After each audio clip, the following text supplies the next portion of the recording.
Hey there, this is Sugarcoder. In this video, I'm going to show you how easy it is to make your own adorable DIY Decoden phone case.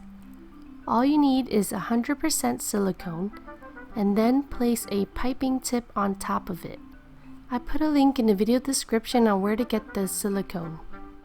So anyways, afterwards, just pipe silicone on top of a clear phone case like this. And immediately after, place adorable decorations on top before it dries up.